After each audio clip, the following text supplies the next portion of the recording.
सुगंधा और उसकी सास कांता के बीच एक अजीब सी जंग रहती थी। ये जंग थी किचन में कौन ज्यादा अच्छा काम करेगा और घर के सदस्यों के दिल जीतेगा। और उनकी इस जंग में हमेशा कुर्बान होते थे उनके दोनों पति। कैसे? आइए देखते हैं इस किचन पॉलिटिक्स की कहानी में। एक दिन किचन में, माँ जी, आज मैं बना रही हूँ मेथी की सब्जी। इस खाने से घर वालों के पेट की सारी समस्या खत्म हो जाएगी। और मैं बना रही हूँ तड़के वाली छाछ, जिसे पीते ही गैस की समस्या कभी नहीं होगी। दोनों अपने अपने खाने को लेकर टेबल पर पहुँच जाती हैं। तभी सुगंधा के ससुर उसकी बनाई सब्जी की तारीफ कर देते हैं। अरे वाह, मेथी की सब्जी भी बनी है, बड़ी ही स्वादिष्ट है। वाह बहू वाह।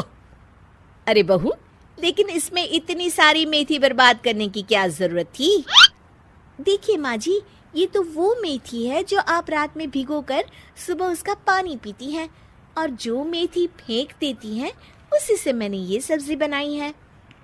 अरे वाह बहू, तुमने तो बड़ा ही समझदारी का काम किया। बस अब क्या था, कांता जी का तो मानो ये सुनकर खून ही सूख गया। वो फैसला कर लेती है कि किसी भी तरह वो अपने खाने की तारीफ लेकर ही रहेगी और सुगंधा को किचन में उसकी कमियां गिनाएगी। कांता फ्रिज खोलकर देख रही होती है और फिर सुगंधा से कहती है, अरे बहू, ये क्या, पूरा फ्रिज गंदा पड़ा है। तभी वहाँ सुगंधा का पति आ जाता है। वो सुगंधा को डांट कर कहता है, सुगंधा, तुम्हें कितनी बार कह रखा है कि वायरस फैल रहा है, साफ सफाई का पूरा ख्याल रखना है, लेकिन तुम किचन में इतनी गंदगी रखोगी तो कैसे चलेगा। सुगंधा सास की तरफ देखती है जहाँ वो मुस्कुरा रही होती है। सुगंधा समझ जाती है कि सास ने उससे बदला लेने के लिए ये सब किया है। दोनों रात के खाने की तैयारी में लग जाती हैं। दोनों ना एक दूसरे की तरफ देखती है और ना ही एक दूसरे से बातें करती हैं। रात को खाने की टेबल पर एक एक कर दोनों कई तरह के अलग अलग व्यंजन टेबल पर लगा देती है और अपने अपने पति के पास जाकर खड़ी हो जाती हैं। अरे खाइए जी खाइए, मैंने बड़ी मेहनत से बनाया है।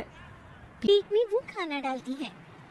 सुगंधा भी दोनों की प्लेट में खाना डालती हुए कहती है, बड़ी ही मेहनत लगी है इस खाने को बनाने में। हाँ, दोनों को ना चाहते हुए भी सारा खाना खाना पड़ता है। कहीं दही तो कहीं मलाई तो कहीं मसाला। और इन सब के बाद दोनों बड़ी ही मुश्किल से अपने कमरे में सोने जाते हैं। लेकिन अगली सुबह सुगंधा का पति चिल्ला रहा होता है, हाय रे, हाय मेरा तो पेट खराब हो गया। हाय माँ, बहुत दर्द हो रहा है। तो वहीं कांता के कमरे से भी कुछ ऐसी ही आवाज आने लगती है। भगवान, इस सास बहू की लड़ाई हमारी जान लेकर रहेगी। जाओ कोई डॉक्टर को बुला कर लाओ। डॉक्टर आते हैं। दोनों को देखकर कांता और सुगंधा से कहती है, देखिए, आप दोनों इन्हें खाने में हल्का ही दीजिएगा। हो सके तो रात का खाना जल्दी खाया करे और वॉक किया करे। इतना कहकर डॉक्टर वहाँ से चले जाते हैं।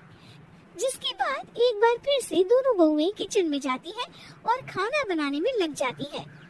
रात में खाने की टेबल पर दोनों एक बार फिर से खाना लगाने लगती है।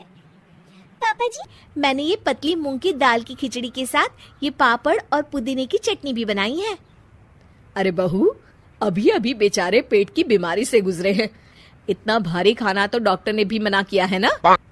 देखिए, मैंने आप दोनों के लिए सूप बनाया है। और दोनों उन लोगों की प्लेट में खाना डालने लगती है। तभी दोनों एक साथ बोल पड़ते हैं, बस करो, हमें माफ करो।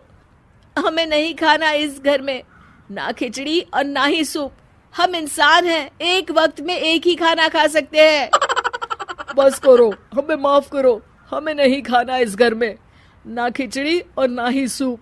हम इंसान हैं, एक वक्त में एक ही खाना खा सकते हैं। इतना कहकर वो दोनों वहाँ से चले जाते हैं। कहानी का अंत।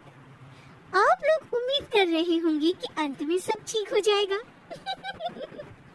नहीं जनाब, अगर सास बहू के बीच सब ठीक हो जाए तो आप ये सीरीज देखें ही क्यों? तो मजा लीजिए इस चैनल में सास बहू से जुड़ी कहानियों का, क्योंकि ये ऐसी ऐसा रिश्ता है जिसकी मिठास उसकी खटास में हमेशा ज्यादा ही रहती